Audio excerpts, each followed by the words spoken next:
Em fase de ciúme, só odiar a mulher chamando-a de traidora e de 1000 palavrões não resolve. É como num sonho, a imobilidade que sentimos nos braços, a iminência de sermos agredidos, o medo, o grito sufocado e os braços paralíticos e dormentes não obedecem ao nosso desejo de nos defender, de rejeitar. Se conseguirmos soltar o grito, estaremos salvos, acordaremos. Tudo por não ver a cara do outro. Olá, minha gente, tudo bem? Eu sou a Naíde e você está no canal Leia Mais.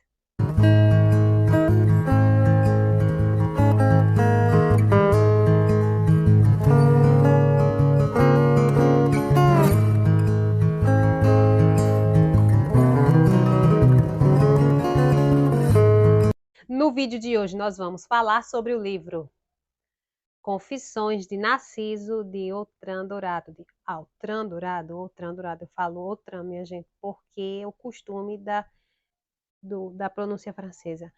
Mas é Altran Dourado, Confissões de Narciso. Então,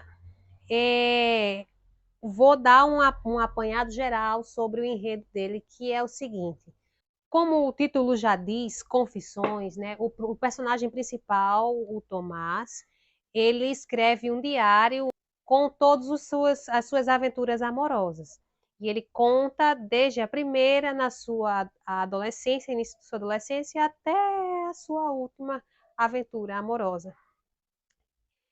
E dentro desse panorama, dentro dessas histórias, a gente tem o primeiro amor dele, que aconteceu de uma forma meio inesperada, né? Para vocês terem noção. O primeiro amor da vida dele é uma relação incestuosa, porque ele se apaixona pela prima, né? E essa prima mesmo.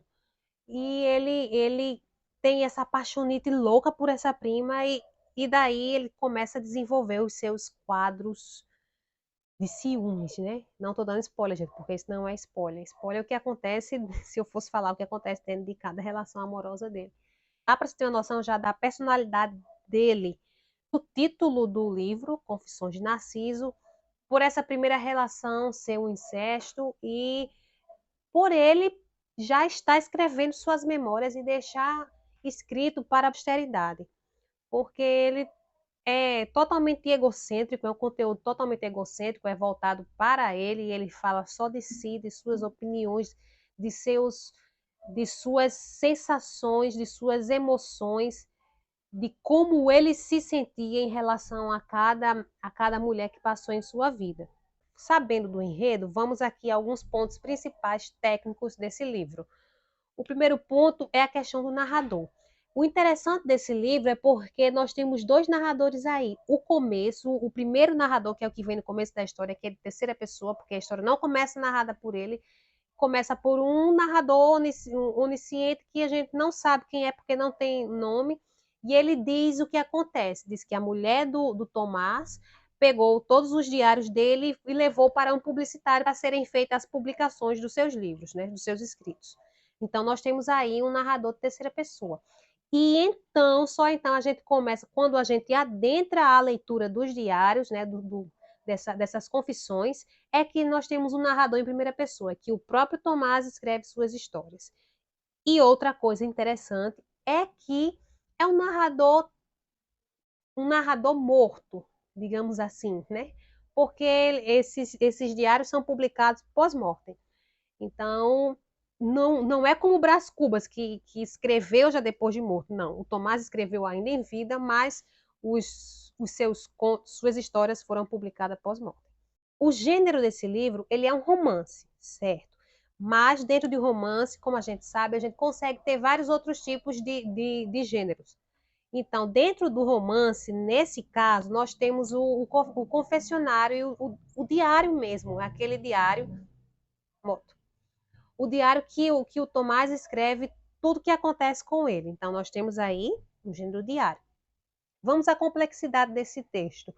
Como assim? Ele é um texto muito carregado no sentido de que ele traz muita coisa, muita intertextualidade, muita questão dialógica. O quesito intertextualidade, são coisas realmente diretas, são os discursos indiretos, são citações que são diretas mesmo. Por exemplo, quando ele traz questões de conhecimento de mundo, aí ele fala do Narciso de Ovídio, que é o mais óbvio, né, que afinal de contas é o título do livro, mas ele fala de Narciso de Ovídio, fala do Eterno Marido de Dostoiévski, fala de l'amour de Stendhal, que eu acho que ficou sobre o amor ou do amor, não lembro, não sei como ficou traduzido em português.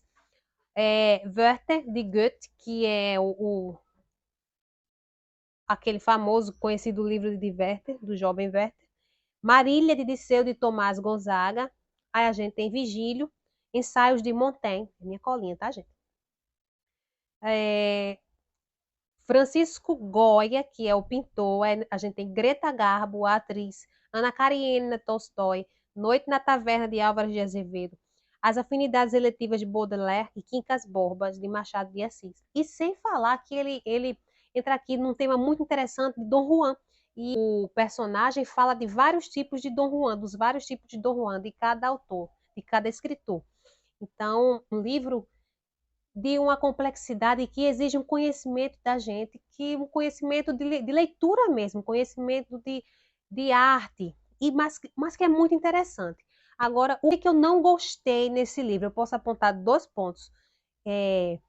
O primeiro é de ordem editorial, né? Que as páginas são brancas. Para mim é um defeito que é até irrelevante. Claro que é muito mais confortável uma página amarela, mas o conteúdo está aqui, o texto está bem escrito, não encontrei erros, essas coisas assim. E o segundo ponto, que é de ordem de escrita, mas eu não sei também se é editorial ou não, é que, por exemplo, tem textos, tem sentenças que estão em latim, em francês, e para quem não sabe, para quem não conhece, vai ser muito difícil. Algumas sentenças que estão em latim têm a tradução, mas os que estão escritos em francês não têm tradução alguma, minha gente. Se você não tem conhecimento de francês ou de latim, o que eu indico a você? Joga no Google. Se vocês disserem que eu disse isso, eu digo que não, que uma professora de francês não pode dizer isso. Mas é porque são os recursos, né? Agora, se você é uma pessoa mais criteriosa, mais metódica, assim como eu, faz dicionário, vai traduzindo palavra por palavra. E até porque o que eu gosto do dicionário é que o dicionário ele dá a palavra que você quer, ela em vários contextos, né? A tradução digital não olha para o contexto que está sendo vivenciado, que está sendo escrito. Então, vamos lá.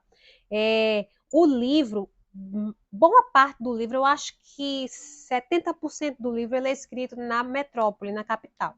E os outros 20%, 30%, ele é escrito em Duas Pontes, que é uma cidade fictícia que Altran Dourado criou, né? E o que há de curioso é que na obra, no todo, na obra do total de Altran Dourado, ele usa a cidade de Duas Pontes para quase todas as suas obras. Então, a cidade de Duas Pontes é uma constante na obra de Altran Dourado. Outro aspecto aqui, ó, a obra aborda aspectos psicológicos que levam a personagem à destruição. Então, essa destruição aí eu vou deixar por conta de vocês, se ela é psicológica, se ela é física, se ela é moral, se ela é espiritual, de que ordem seja, eu não vou dizer, e vocês vão ter que ler para saber que aspecto é esse. E outro ponto interessante é que o enredo ele é narrado em flashback, né? No estilo confessionário diário, que eu já falei sobre isso, né? O Altran Dourado, ele usa muito essas questões de flashback, que é flashback ou flash forward, né? Que é a história contada de frente para trás e de trás para frente. Vamos agora um pouquinho sobre o autor. Olha só, nascido em Minas Gerais, na cidade de Patos, em 1926. Aí um dado importante, vamos dizer. Altran Dourado nasceu durante o período do modernismo brasileiro. Aí, Naide, então, mas ele não era nascido ainda na semana de 22. Mas, como nós sabemos, todo período histórico ele não acontece, ele não começa e acaba por exemplo, começa hoje e acaba amanhã. Não existe uma data definida. Nós é que colocamos as datas para a gente ter uma noção de tempo, mas os períodos os períodos históricos eles vão acontecendo, vão se desenrolando, vão mudando, vão sofrendo mutações, e aí, quando a gente menos espera, já estamos em outro período.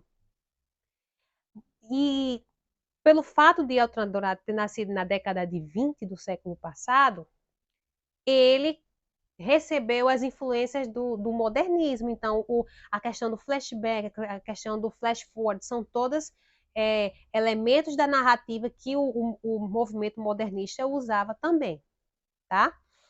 Outra questão também, eu já vou antecipar, é a temática regionalista, que é outro ponto que já veio da Semana Modernista, já é outro ponto que veio do período moderno no Brasil, certo? E aí ele foi para o Rio de Janeiro, acho que em volta de 17 anos de idade, não tenho certeza, e morreu lá em 2012. Então, é um autor contemporâneo. Mas olha só a importância dessa pessoa, desse escritor para a nossa literatura, e a gente não tem tanto conhecimento disso. Por exemplo, eu não sabia da importância tão grande que Elton Dourado tinha para a nossa literatura.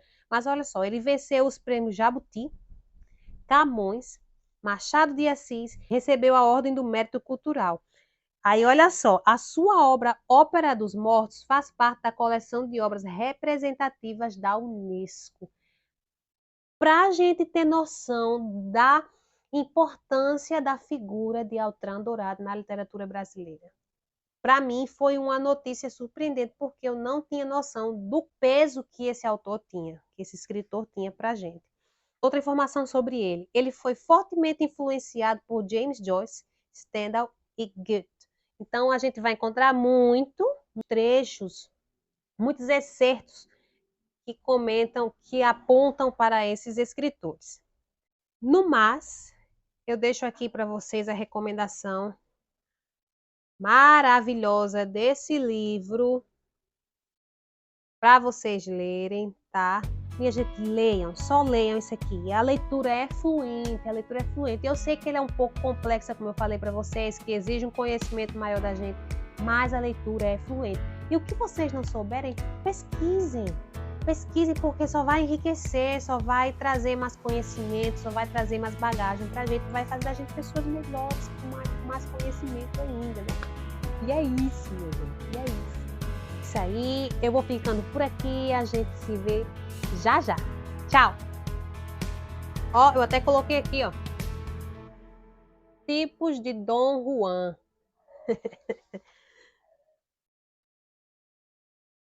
Falsa modéstia ou crítica? Desse jeito, minha gente. Então, eu deixo para vocês aqui a indicação de Confissões de Narciso, de Altran Dourado,